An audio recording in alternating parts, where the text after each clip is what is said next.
Stones and Digging Holes radio show. Sorry about that brief blip out.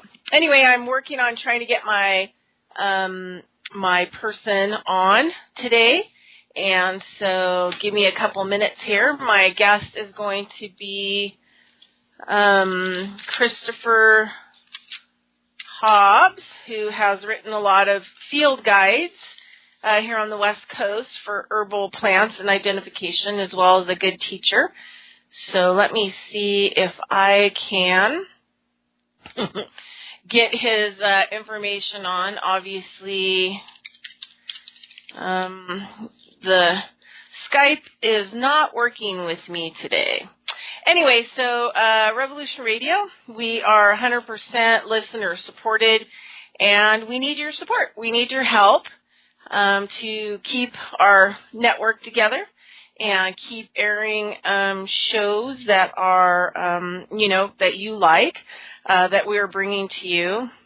We are,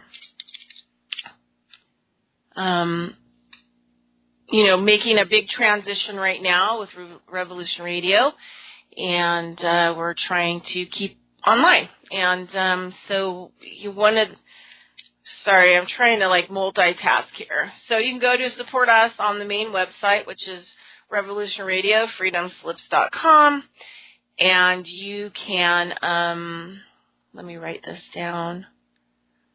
You can find ways to support us. While you're there, you can go to Carrying Stones and Digging Holes radio show, and you could also, let me just check here, trying to pick this phone number up, and you could look at Studio A in the schedule.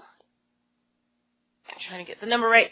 And you can go down to where the bee is, and then you can actually click on the bee flying towards the flower. That's me. That's my thumbnail for my show, and you can click on that, and you can find a back page, and it will give you information about how to contact me, links, and about my show, about me. And yeah, it's all good. All right, here we go. Let's see if we can get him on the show.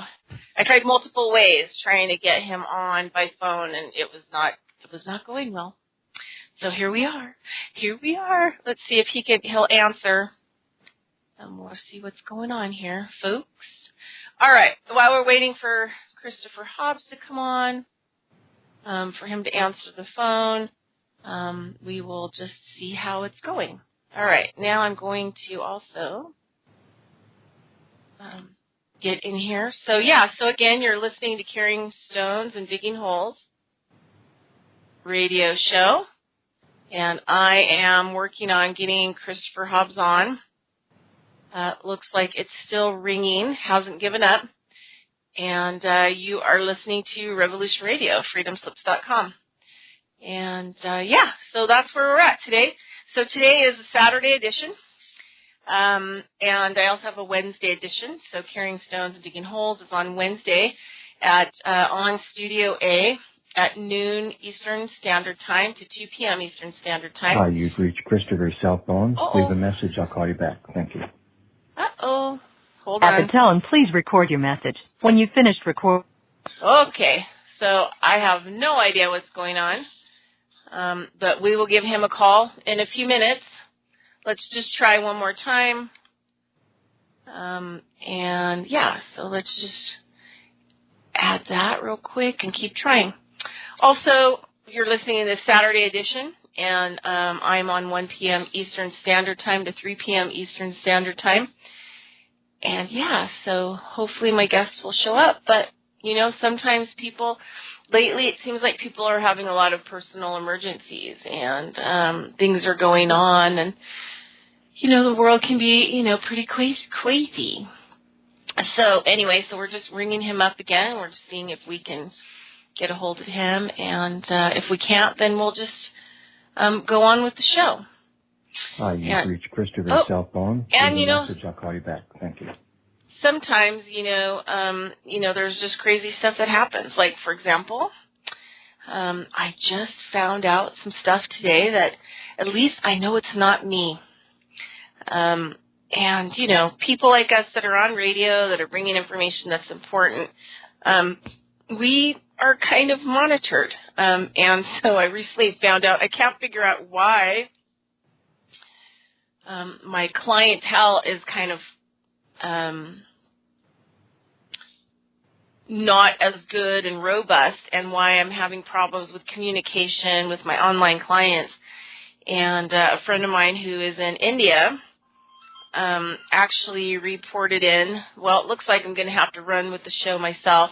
I'm just going to go ahead and send Christopher Hobbs a text. I've just really decided on my shows that I know that there can be technical difficulties and problems, and I've had problems trying to get people on with their cell phones in the past. And I, just don't want to spend a huge amount of time trying to get people on during the show, just because it stresses me out and it drives me crazy. And it just is not. It's just not good. So, and I just don't really want to deal with stress. So, you know what? I'll just yak on about some other stuff that I think is kind of important. So I'm just going to send him a message.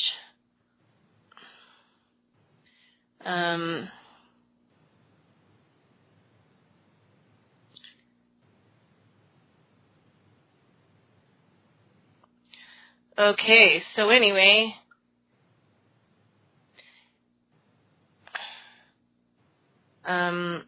okay, so I'm just going to say,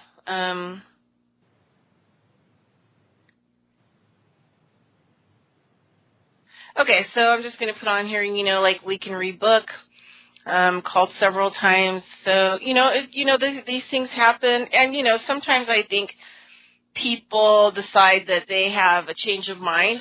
Like I tell people, if you want to come on my show, I'm probably not going to, I get a lot of, not anymore, but back before I was on Revolution Radio, I had radio and TV shows where I had people kind of telling me, like, who I could have guests on, how, I should do my show, a lot of other kind of things. And I don't do that anymore. And so I don't, because our network is a nonprofit, where we do this, we volunteer our time, we don't get wrapped up in the control. We don't do control. I don't do control. And I'm not going to, make money off you coming on, and you're not going to make a lot of money off me coming on, because I don't go after those kinds of people. I go after people that I have a special interest in, like I find on Facebook or the internet, or I've taken a class or a course, or, those kinds of things. So, or, YouTube. I want those kind of people that, are already doing things that are of interest. So, it's all good. So sometimes people have a change of heart, before they want to come on and come on my show, because they might have seen some stuff that I posted that seems kind of controversial. And you know what? That's okay. I'm not everybody's cool drink of water. And I know that. So, people have to stay within their comfort zones, and that's okay too. It's difficult, and sometimes it takes major events in your life to actually not play by the rules anymore. And I'm not saying be a criminal or do anything illegal, but I'm just saying I don't play by the such and such rules anymore.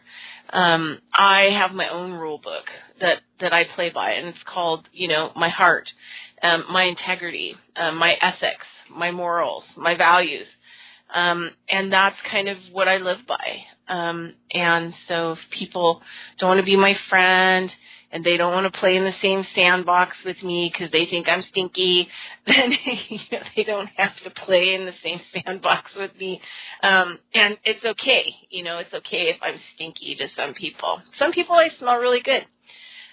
Anyway, so recently what I just found out was that in the last 6 months, or probably, who knows if it's been longer, I was going to tell people, but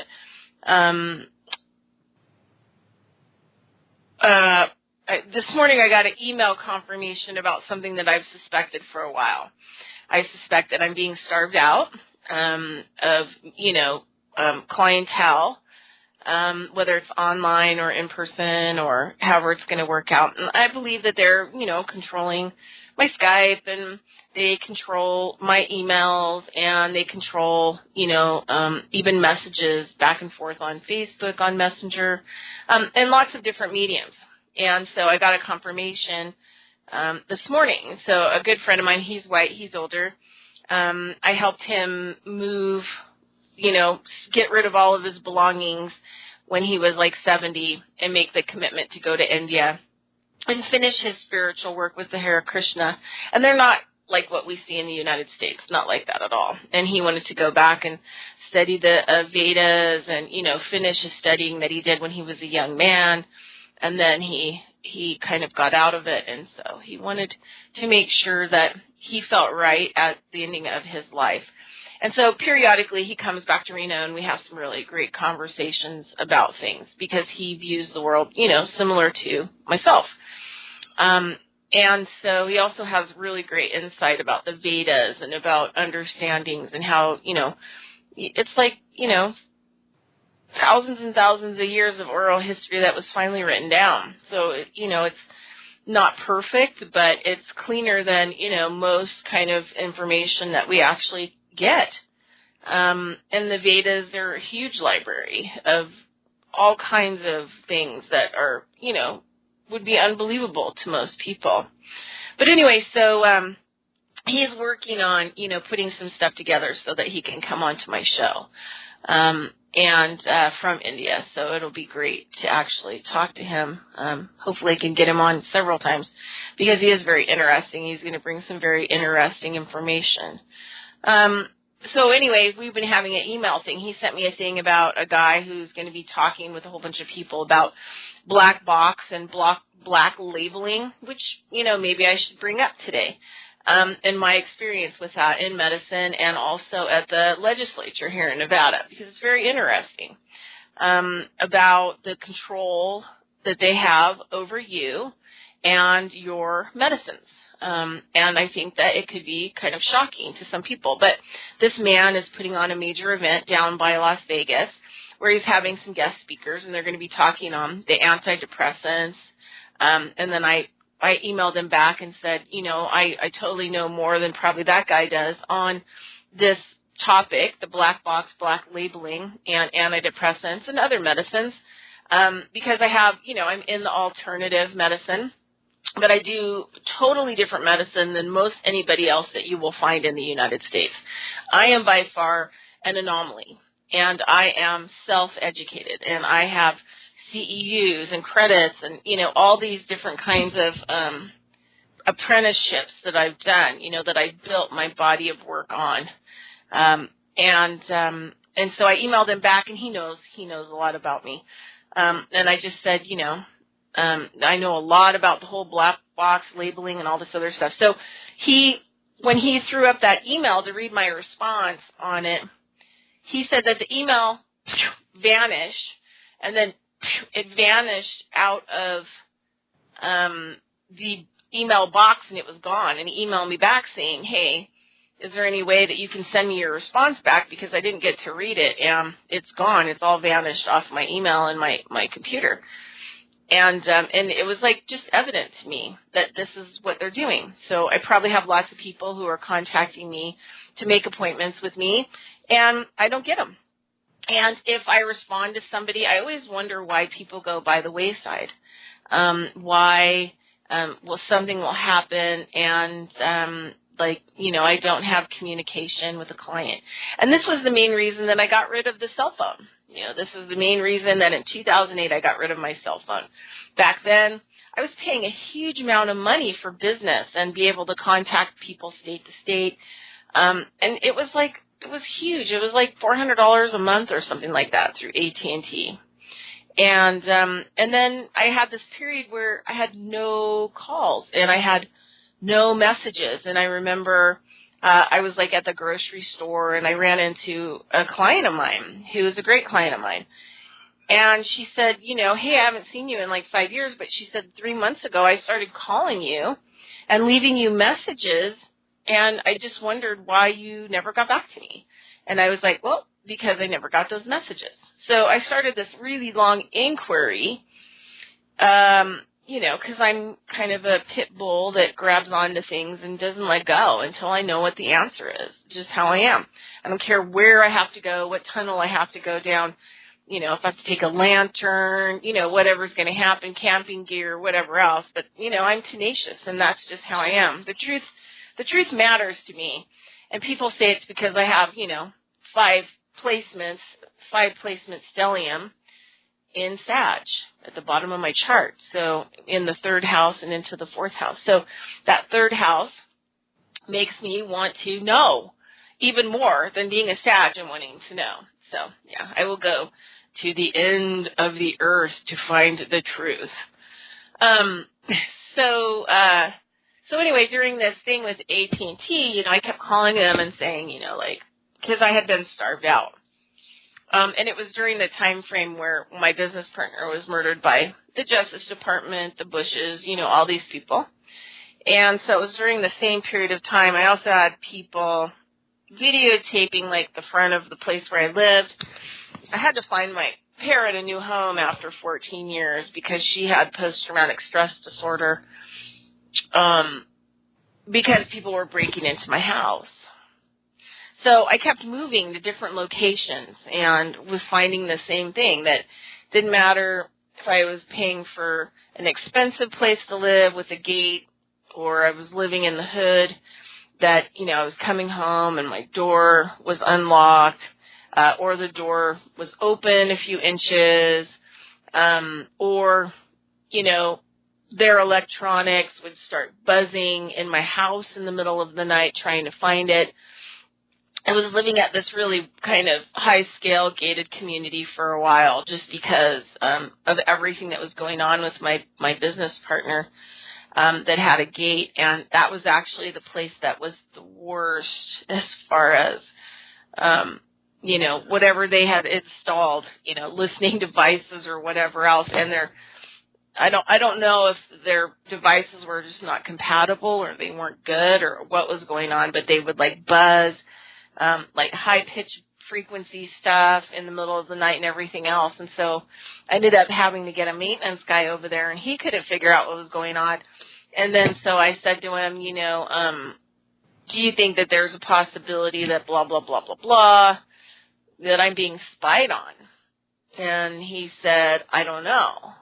So I went down to the spy shop and got some stuff to, figure out if, in fact, somebody had planted stuff into this place I was renting. And he was astonished because, yes, that's what was going on. And so he was helping me take apart fixtures and things like that, and we were finding things. And he was just completely, like, blown away. But I ended up moving out of there because somebody, while I'm not there, is, helping these people to open doors. I mean, the whole thing has cameras and everything else. So don't tell me that you don't know what's going on. So anyway, for years and years and years, I lived in like complete stress and paranoia. And so for me, it's just part of the course. So at every turn, I have to do more work and due diligence, and I have to communicate, and put up better communication with the public, so they know kind of what's going on. And so that's just kind of the way that it is. So I could see that a lot of average people, people that, believe the world that is a certain way, even though they have great information and may want to come on my show, could have informants or pressure put on them, or, maybe there's just some drama that breaks out in their life that they have to deal with and they can't make it onto my show. Or there's a block and I can't call into their phone. They are not getting, my phone is not going through to their ringer and they're not picking it up, and then there's no missed call either because, that happened with the rings. that happened with Ralph Ring on his phone, several months ago. That, I'm talking to him on Facebook, live video while I'm on the show, and I'm calling his phone. I'm calling Marsha's phone, and they're like, it's not even ringing through. But we can hear it ringing on my end. And so, I know that all of this stuff takes place. And, yeah, yesterday I kind of hit I think that the universe tossed me a bone. And I'm going to have Lenny come on and chat with me today. But yesterday was a super bad day. It was a super rough day. And it takes a lot for me to really be rocked. I'm the rock, I really try to walk my path, my shamanism path, my red road, I walk it, and I really try to stay in balance, because the one thing that my teachers have taught me is like to stay in balance so that I can see everything going on and I'm not attached to it emotionally. So that way I know my place in it all, and I know the steps that I need to take for myself, or not hold back and wait it out. But to be really conscious and aware in it all. So it takes a lot for me to finally just get, I've had it. That's it. I can't take any more. And yesterday was one of those days where it just all came to a head. And then last night, emailing back and forth with my friend in India, and then getting that email confirmation this morning about what's going on with my emails. So it was just kind of like, okay, so now how can I problem solve that? Now that I know that that's fact, what can I do to stay not one step ahead, but to at least notify people out there about what is going on. And so I'm putting some stuff on my websites and other places, and, putting up multiple places where people can communicate, and letting them know just to keep communicating until they reach me. And, what possibly, I'm not going to go into details and scare people, but, yeah, I'm kind of done. I'm done, really playing nice and all of those kinds of things. So, my guest not being able to come on may be a direct result of, being blocked, not being able to have, really high-end guests or people with, different kinds of information. And who knows what's happening. And do I really care? No. I know that there's something shady going on, and that's all that I need to know for now. What my part of it is that I'm relieved is that, I have fact from a friend of at least what's going on with my email communications. So we're good. We're good to go. I wanted to talk about, I'm going to see if Lenny wants to come on. He's over there with his little hand up going, get me on. Because, for 3.5 months he's been like silent. And now, he's coming back out into the world, because he's been going through his valley of the shadow of death experience, walking the path, and he's coming back out. So let me just see if I can pull him on. All right, let's see. And then we'll talk about, we'll talk about some black box labeling. Maybe that's what threw up, some stuff that went on with the email. But yeah, we'll talk to Lenny, and I'm going to talk to you about the black box, the black labeling, with the antidepressants. Let's see if... Thank you, teacher. Hey, what's happening? Here, let me check You want to turn down your volume just a tad? Okay. There we go. Okay, talk at me. All right. Now I've got my volume turned down, and I pushed it a little too far, and I got to turn it back up a little. Nope, that's perfect where you're at. Oh, okay. I'll leave it here then. Yeah, that's good. Anyway, so, yeah, kind of weird about my, my client, another one, not being able to get on, but that's all right, I'm not going to push people or beg them, or, if they decide at the last minute that they're not going to get on or whatever's going on, right? We're just going to be happy and we're going to move forward and we're going to move ahead. So, hey, I want to kind of talk about maybe this black box and black labeling on medicines. And so I was just going to kind of tell a story about that. So so I was in medicine, in and out of medicine, always been on the holistic alternative side doing my own work, like I mentioned in the beginning. And, always wasn't really raised with taking a lot of medicines, was raised with alternative therapies and food as medicine, And so I've always kind of had this, non-relationship with pharmaceuticals. And also to toss in there, when I was a baby, I had some kind of ear infection that was super bad. And my mom did take me to the doctor, and that's how we found out that I was deathly allergic to all forms of psyllins. So I'm probably not many antibiotics that I could ever consider taking out there, and that's why I take a lot of, even, before I did herbal medicine education, I take a lot of things that are in that natural antibiotic category. For example, grapefruit seed extract, colloidal silver, even LDM 100, which is fantastic, one of my favorite all-time things. And then you have different things like, immune system boosters, like, superficial ones, echinacea. If you keep having chronic colds, the echinacea is not helping you, then you may want to try some astragalus, which helps the deep parts of the immune system to help itself and rebuild itself. So these are a lot of things that I was taking, long before I ever went to the Wild Crafting Herbal Medicine program this year, and before I started studying anthroposophy plant medicine. And anthroposophy homeopathic medicines. So I was always kind of offstandish about medical drugs anyway, and I never really liked the way that they smelled. When you would open the jar, there's always kind of a smell, and then not really, getting them into your body, and it just didn't really work out. So I've never really I think the last time that I actually... I was thinking about this the other day, the last time that I actually went to a doctor. Excuse me. I think was maybe like 23 or something like that. 24. I was thinking it was when I was 19, but that's not true. So I think it was like something like that. But, it was the last time that I had a pelvic exam. And they totally...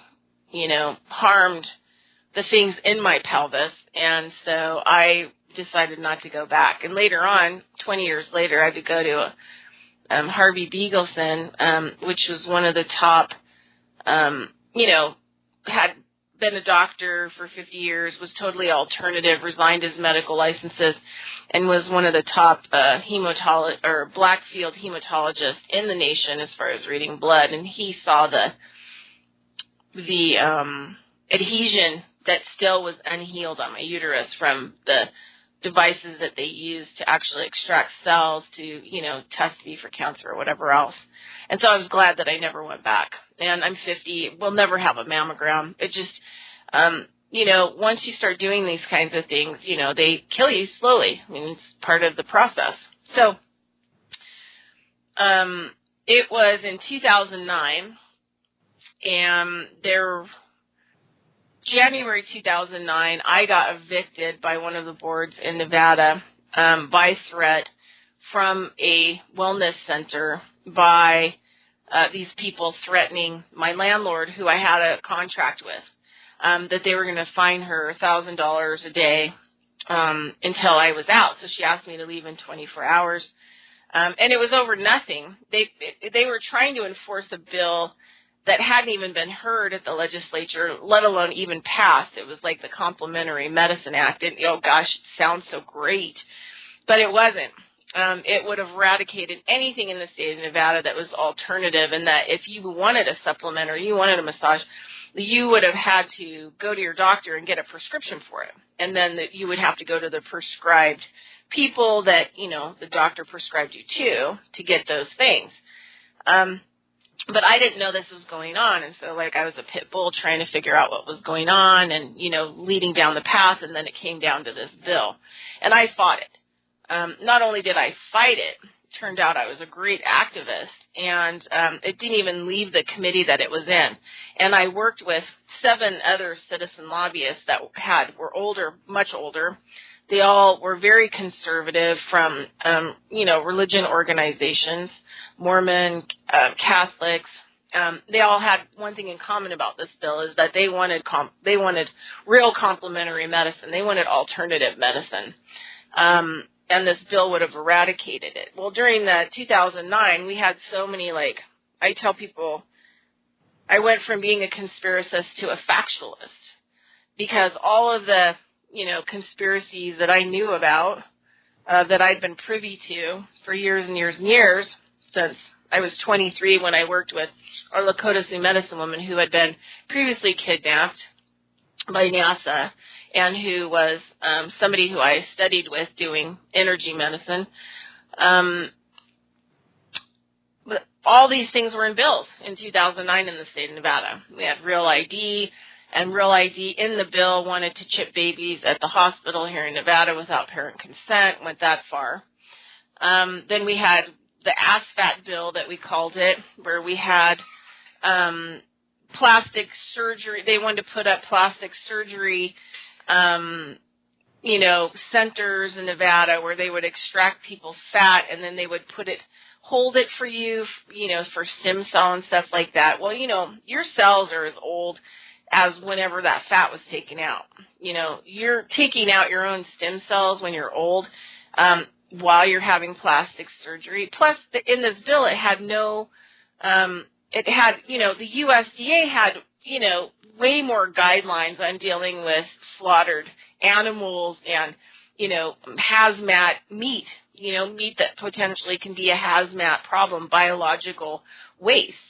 The bill didn't say how, the stuff would be stored, or what was going to happen, and it would give plastic surgeons, because they were going to be attached to this whole stem cell program, all of this. So they're trying to get rid of anything possible alternative in the state, trying to erase it. You could see all these bills coming up, and this Complementary Medicine Act bill was terrible. So when I found it, I worked with these 7 people, and I disagreed with them on a lot of things, and they disagreed with me on a lot of things. But the one thing we did agree on was this, and then I started really learning law, and this is when they actually, started training me to read bills and what to look for, because 8 of us had to go through 1,500 bills in 6 months. And then we had to decide, who would go listen to the opening of the bill, the people that are testifying on both sides of it, what kind of research, information, and then we would put it into the emergency bracket where we had to go in and get rid of it immediately, fight against it, medium or whatever else. And so I ended up reading a lot of the bills. They started sending me ones that they didn't have time for because they were the big, amazing legal people. And they're, 7 people since 1974 in the state of Nevada have been fighting. In 2009, it was 890 paid lobbyists that all had personal agendas. That's when I got gray hair. My hair at the end of 6 months was so turned gray, it was unbelievable. I had to hide. I was living out in the desert on a couch, basically, so that I could come in and, I'd have to drive to Carson City, which was 50 minutes away. I'd have to leave really early because there was always cops waiting for me, and they were going to pull me over. And when I was in town, they were sitting in front of my house at night. It was just ongoing. It was threats, and the state was sending all kinds of different boards at me. They were threatening me. They wanted to throw me in jail. They kept, writing up these fake cease and desist, and I was not in contract with any of them. It was just it was a really crazy period of my life. So one of the bills well, what was getting ready to happen is that depending on what I thought about the bill, they would send me ones that they thought might be sketchy. And so I would read over it, and then I would make, if I put it kind of in the danger category, then what my job was on some of these, even though I physically fought, provided research, testimony, and sat through, all these bills. I had 50 bills of my own that I was fighting. One was the fluoridation in water in Washoe County, which was the third time that it was coming up that we're going to fight it. We fought it down. Actually, they called in like all kinds of security and police to remove us from the chambers. It was that severe. They were not prepared for how many 300 people that showed up. Then there was the Real ID. I was fighting that one. The complementary medicine, bull cockorama, that one. There was also the Nevada Medical Board that was trying to get a lot of revisions on their laws. I had to deal with that. So there's just a lot of ones that I was doing on my own, plus trying to help read through. And so if I thought they were kind of sort of dangerous or interesting, then I would go sit for the reading. And so basically, during that time, as the bill's presented, it takes $10,000 on average for you to get a bill written. And then you have to find, people in the legislature who are willing to carry your bill. And so it's really difficult to actually change the law. I mean, it's easier to go in there and defend against something that they're trying to pass. And, this is the thing, people. This is your civil duty to go in and listen. Now, most of your legislatures in your state are online, and you can actually listen to everything live. There was, during this time frame, you could actually get copies of the live situation. So I was constantly having to go in and buy CD discs so that I could go back and review a lot of the information that was there. And plus I wanted it for in case I could get somebody to report some of this stuff on TV so that I would have, information to support what was necessary. At one point, I had to keep going into the Commerce and Labor Committee because they were the ones that were really doing some really bad bills and really just psycho stuff. And the woman who, this is like, I'm not kidding about this. The woman who was running that committee was a waitress at Denny's who didn't have a high school education, who was a waitress at Denny's for 25 years. And she had somehow gotten money and was elected a senator, which is, she's being handled, obviously, because she has no education about any of this stuff. And then you can go on, you could go on and look at her profile on the legislature. And basically the whole time that she was a senator, she was, handled by Homeland Security. And so they gave her side jobs and paid her. So, of course. And at one point, when we were having a battle, she said to me, she looked up and looked at everybody and said, I don't really care about your civil rights. I've been known to move legislation and get legislation passed that goes against your civil rights. So let's get that straight. I don't care. I don't care about your civil rights. So let's just get past that. And so she was like super like evil. I mean, like talk about a tool for darkness. It was also during the legislative session where I saw the amount of, let's just call it demonic possession that was actually going on. And I have a video on my YouTube channel that talks about, taking public oaths, and that it leads to demonic possession, because you've given up your own will and you've taken an oath of office and you've signed a secret contract that you don't even know or understand. And the demonic activity, I was attacked at my last presentation at the legislature. I didn't go back because I almost had to be hospitalized. It was so severe. So there was a lot of really crazy stuff that went on in 2009. But I stayed the duration, of that legislative situation. And I literally kicked the poop out of 47 bills that didn't even get passed. And then 2 of the 50 were so severely gutted it didn't even matter that they passed. And then one was kind of like, still enough damage had been done that it wasn't really very lethal anymore. So there was this bill, and it was interesting to me because this woman who had a son, and she found out, so her son had depression. He was like, I don't know, 17 or something like that. And they took him to the doctor. The doctor put him on antidepressants. And when the son turned 18 on these antidepressants, they found him. He committed suicide. She also started taking the same antidepressant to try to cope with what was going on with her son. And she stopped taking it after 3 months because it started causing vision problems. And when she'd get up in the morning and she'd take it, she couldn't drive to work. She was having lots of problems. And she was having, a lot of thoughts that went through her mind about just doing herself in.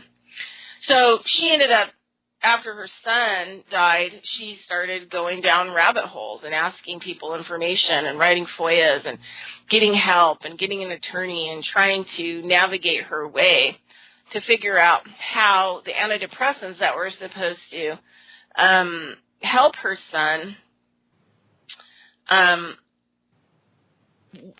did they kill him? So she went down all of these venues, and then what she came to find out was that there are certain medications that are called black box or black label medications. And the doctors know what these medications are, but they prescribe them. And the black box and the black label medications cause suicide, cause homicide and suicide. And sometimes both. What they do, so what the pharmacist does when you go to the pharmacy, they have the black label on the drug. Sometimes the drugs are ordered and they're in a black box, and that is an indication to the pharmacist and the doctor that these are lethal, serious medications, and so they're very careful about what they do to them. But before they give them to the public, they remove them out of the black box, and they remove the black label from all the medication, and then they give it to the customer, and the customer knows nothing because the disclosure has not happened.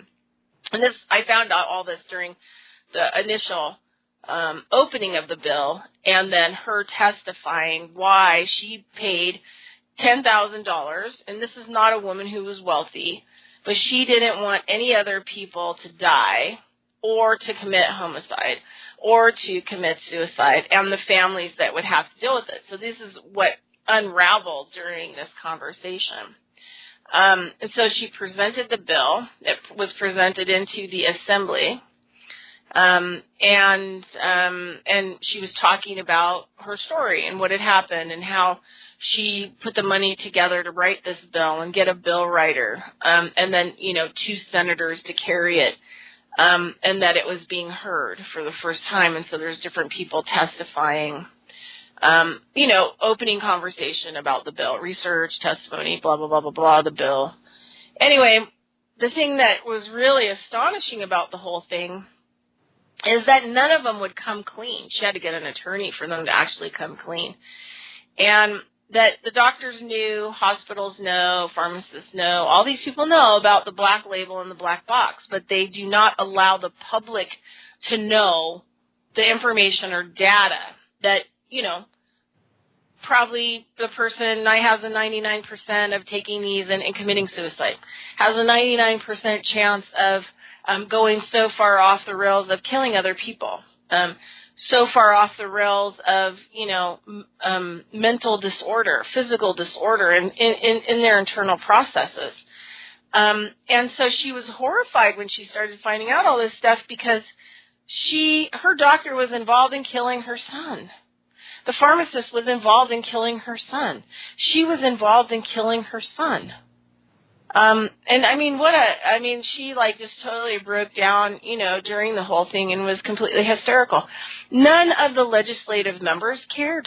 they like were messing with paperwork and looking at their computers and their phones while this poor woman is not only telling her story about what happened, but also trying to do something good for the public so that they will know about what's going on. And so this bill was all about the doctors and the pharmacists and medical professionals having to leave the black label and the black box on with the details in the information and the pamphlets that the public could get those, right? So this bill would have forced in Nevada that the medical system would have had to provide that information to the public when you got that medication, right? So that you could read it for yourself. What was more insidious was that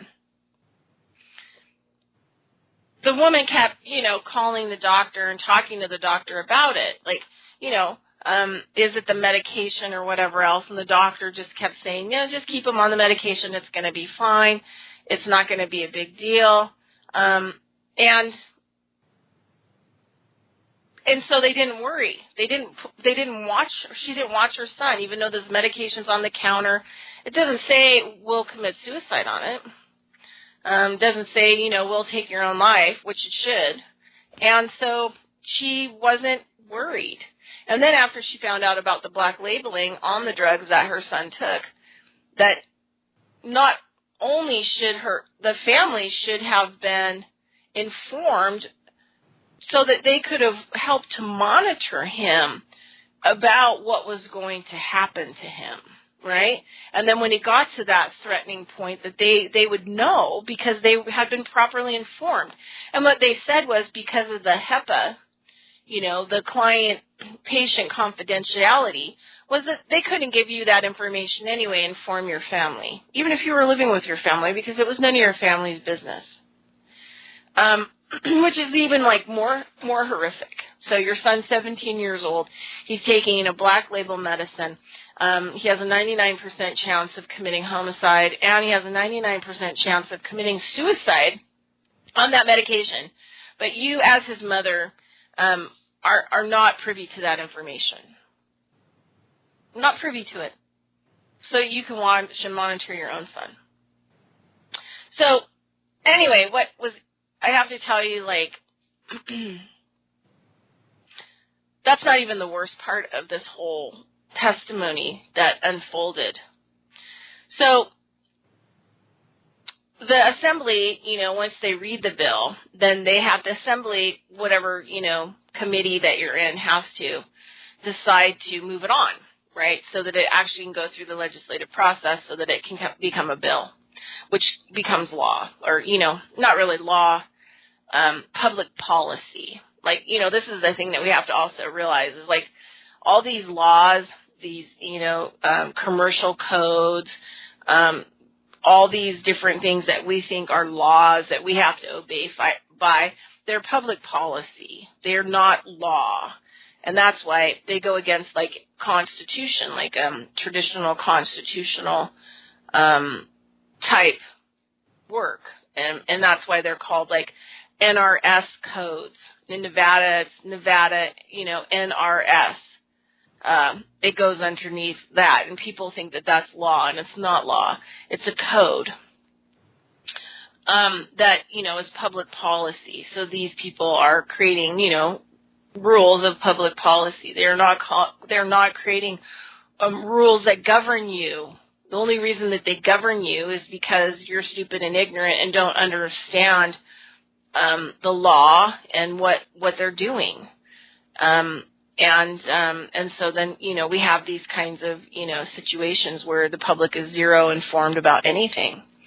So when it was the legislative branch's turn, the assembly committee that was hearing this bill for the first time, and they were just they already knew as a group, how this was going to be voted on and whether it was going to be moved through or not, to start the process of it becoming a bill.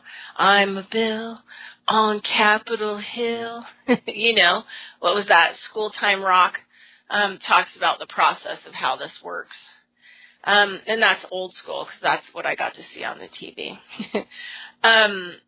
So what was more horrific is that these people in the assembly, how they responded to this. And they decided that they would put one person forward to respond to it because he deals a lot with, the Nevada Medical Board.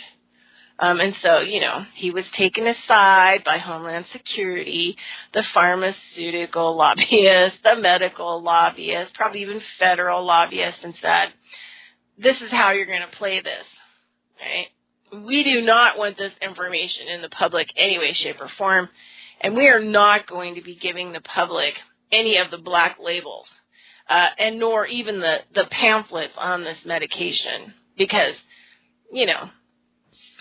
we think it's more valuable that people take the medications to help the public, because if they didn't take these medications, then we'd have a lot more problems in society. So these medications, they really need to take, and so we have to create public policy that protects the medications and the doctors to ensure that the public will take these medications, right? So this is basically what this, senator says as the spokesperson. And I literally this was in 2009, 10 years ago. I literally gasped. I was in the, peanut gallery listening to everything going back and forth, and then I would have to go talk to the other 7 citizen lobbyists about the sinister activity that was going on around this. I'd have to report and read a little email and say, look, we really should, help this bill to get through. Well, it didn't pass. The assembly decided not to. They voted it down based on that this couldn't be public information or knowledge, and that they couldn't have a bill to actually protect the citizens.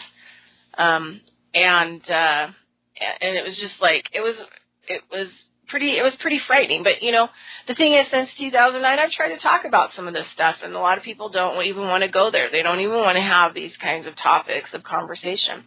We're getting ready to go to commercial break. We'll be back at 2 after. Lenny, are you still with me?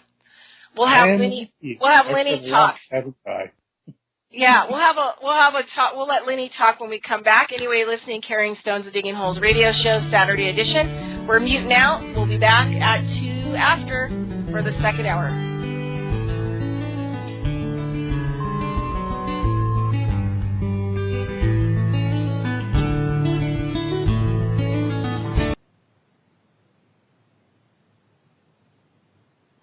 Okay, everybody. I think we are at the end of the commercials. Anyway, lots of great stuff going on. Also, I'm going to let Lenny talk a little bit more, but super excited. I'm talking with Michael of the Tartarts, and we're getting ready to set up. They're coming on, the Tartarian brothers are coming on for 4 episodes coming up in November, I believe.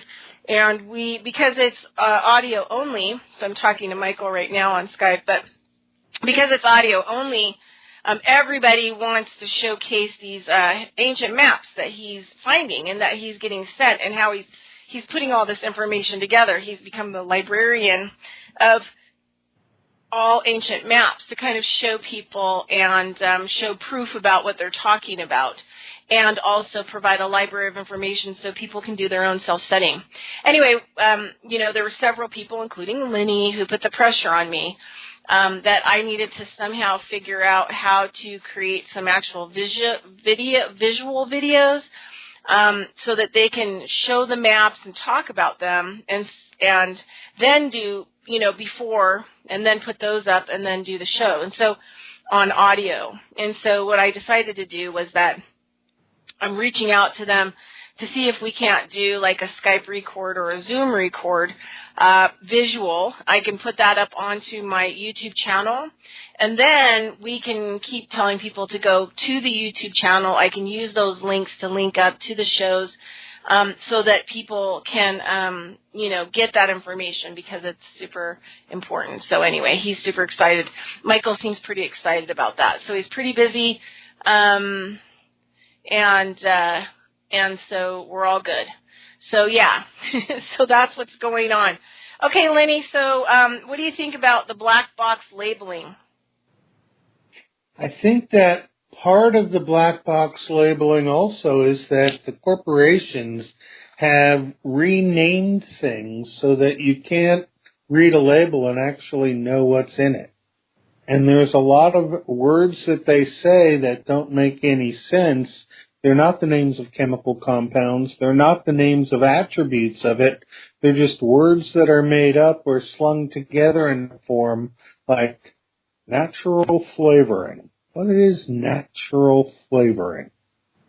But the fact that they are willing to murder people by giving them substitute drugs that come out of a black box, and that it sounds to me that the legal system and the medical profession are in cahoots to not enforce things, that there's a death culture rather than a life culture here that we're dealing with, and the rewards are for controlling the system and making it expensive for the individuals to pay for the care they need, especially since the medications from the people they trust take them in a different direction. The part about getting pills that cause homicide and suicide, the mind control of the system is being broken, and just understanding the different ways. The most invaluable thing I got, though, is not from the black labeling, but from your experience in the legislature. Because no matter what they teach you in school, when you go and see how it works, it's really eye-opening, isn't it? Yeah. Well, the other thing, too, is that it's also unspoken. And so, I didn't have, an Armani suit to wear. And so especially in Nevada, we've never really had political protests. The first political protest we ever had was in 2009. And I forget what it was really about that was going on during that time frame, but it was the first time in the history of Nevada that there's ever been a political protest. There was 1,500 people that showed up to the legislature. Because Nevada, we are, people think that they're special here. We're the Wild West. We get to, we have civil liberties here because, we can carry open carry weapons and, all this other stuff. And it's, people think that, is some kind of sign that they have rights here. And we don't. I mean, Nevada, to be all honest, is really horrific. It's a cabal state. It's the home of the cabal internationally. I'm not kidding about that. And, the thing about Nevada that I actually learned at the legislature was that Nevada does not have a private state constitution. So each state, when it was, put together, it had a state constitution that represents and protecting the citizens of that state. And in Nevada, we don't have that. It says that the federal constitution, which we know is a copy-pasted corporation constitution, it's not even the original constitution, was, I think it says something like it was was put in place for the people of Nevada. So there wasn't even a real constitution that was worked on. So in the state of Nevada, they uphold the federal laws. They uphold the federal government, and they don't have to protect you because this is not part of their part of the Constitution. Every other state. In every other state,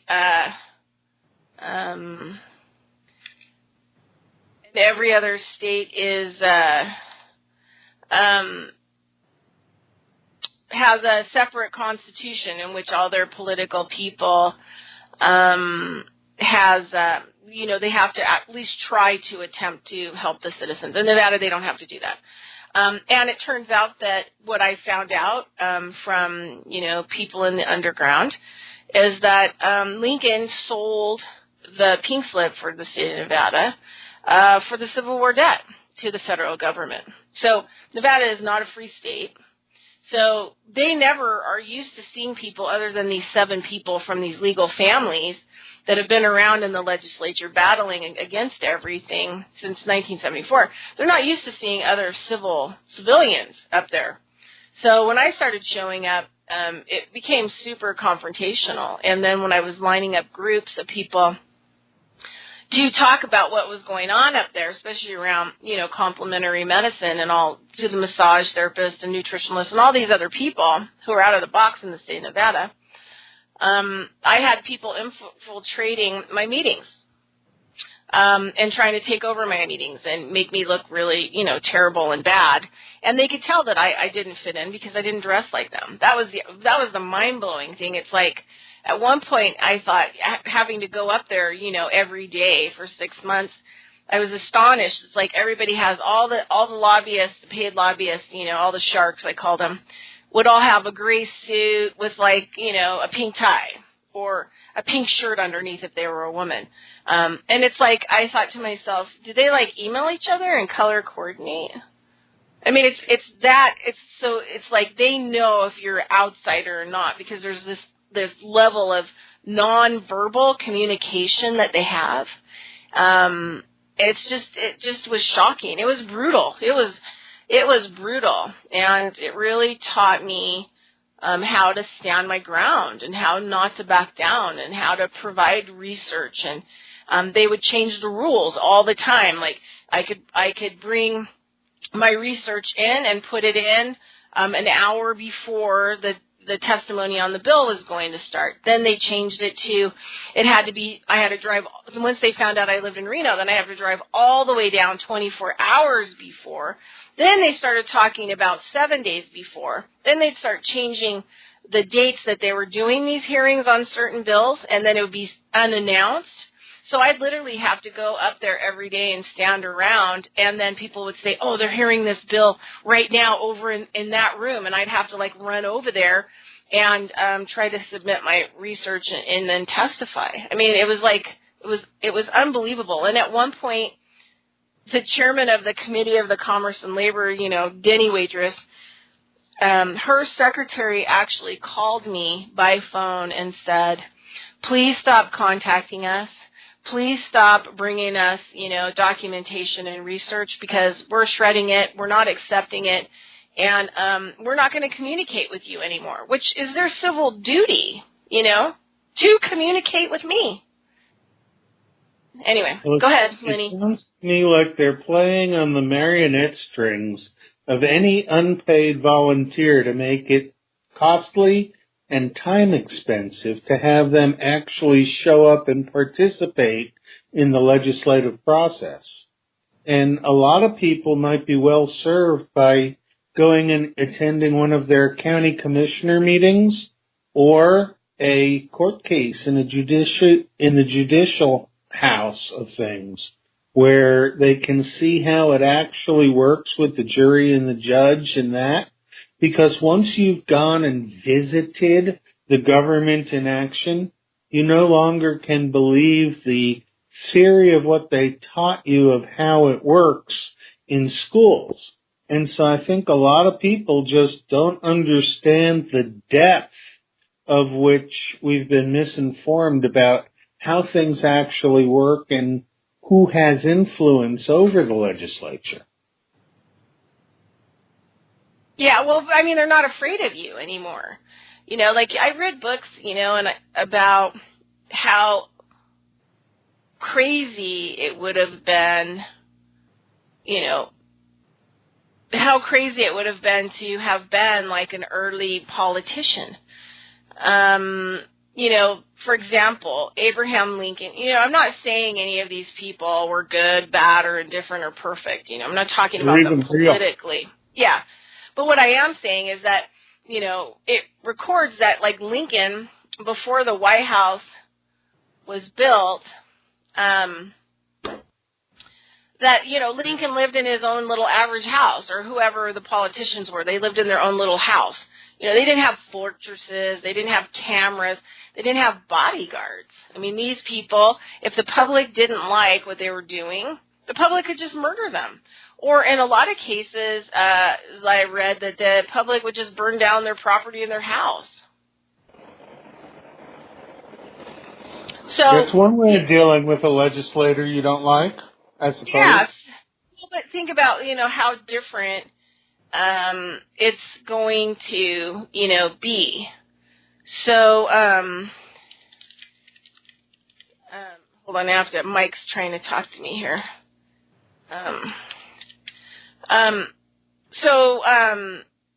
So think about that for a minute. You have no protection, you have no nothing.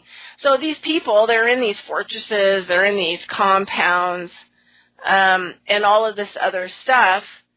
So, let me put this on here. Okay, so,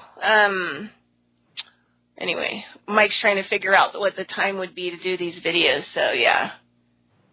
Anytime before the show. Yeah, well, he's 9 hours different, I think. I think maybe he's in, UK or something like that. So we're trying to figure out what that was. Yeah, he's in Europe. And so I know from where I'm at now, he's 6 hours behind me, and you're 3 hours ahead. So, yeah. 9 hours is right. Okay, all right. So I'll have to figure that out. So, and you get up in the morning, and he's finishing his work day, and that should be the best time to work together. Yeah. So I'm just trying to see here, what that is going to be. So, he's good. The pictures of star forts, really, the way he's got things worked out, he can go on to Google Earth and find these star forts from the lay of the land. And he's looked at enough places, different cities have an internal star pattern, but the fortress doesn't necessarily have to be a military fortress. And there's a lot of speculation. In fact, on your last show, the speculation was whether or not the water surrounding the fortress actually was used to drive power and have other intentional uses. There's so much that we're going to learn from history when we start actually not believing what was taught, but looking at the sum of the parts backwards and adding up things that don't necessarily currently have all the things that happened told to us. It's almost an adventure to look at the information that we've been given as a background and see how much it has changed in the last few years to the point where stuff that we totally believed no longer seems like it's even correct. I'm not sure I can believe we landed on the moon in 1969 because we don't have the telemetry data, we don't have real pictures, and there's too much muffling of what's actually going on. It doesn't make sense in terms of what we know, but if we can't take what we knew and weigh it again, then we're stuck believing a story that isn't logical. Yeah, well, that's why we have to have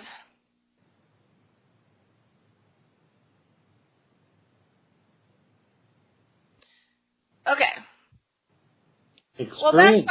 Well, that's why, like, when people are, walking along and they're listening, to what they're being told by every avenue that's around them, they can't make a qualified decision for themselves. Because, it is all lies. It's all confusion. And it's the exact, my teacher, Bovido, my native teacher who passed in 2016, he said it's this simple. Whatever is being projected out there onto you is exactly the opposite of what is going on. The complete and total opposite. Are you still there? Yes, I'm here. And I think he's right. I think that opposites are two sides of the same coin. And so you can't have one without the other. But I wonder if things are more in a threesome rather than a duality, and that it takes like two heads to balance a tail and two goods to see the evil in one bad, because that way there's a natural division of the responsibility amongst more intelligence. And I really think that we need to figure out how to function in small groups to get things done more in ways where we're teaching our young by actual experience rather than sitting them in a classroom and having somebody who's never had that experience describe it to them. The nature of the education system as it is, I don't think works for anybody on human scale, but the ability to change things on human scale has to originate from this human scale. So if people were to take the time when things are going now to figure out what they want to do and have that experience, then after when things start really changing fast, you'll already know what you want to do and how you're going to do it. And that's how each of us as sovereigns can make sure we're ready for whatever change is going to come. Because you know the change is going to come, but the order of the change is going to make the whole difference. If we lose electric grid, that's a whole lot different than if somebody starts a war and bombs out cities. But at this point, anything is in play, and if you can imagine it, that's one way of eliminating things that might happen, because what's really going to happen is unimaginable because we don't have all the data that we need to assess the situation properly. Yes, I believe that is correct. I think that each of us holds a key to the puzzle, and that it's going to take us having our own personal keys and then uniting in ways that can amplify things that we know everybody needs. And the biggest thing that you and I can do is get the message out about soils and microbes and how things grow, and get people to understand that you can't grow anything if you don't go outside and plant a few seeds. Well, I guess you can plant them inside, but there's it's funny because all the things I thought I knew at one time, in the long run, seem to change. And Joan Collins' song that Joni Mitchell did, Both Sides Now, really, when you look at philosophy, that's one of those musics that they brainwashed us with that sticks around and nags at you because, you know, it really is a truism. You have to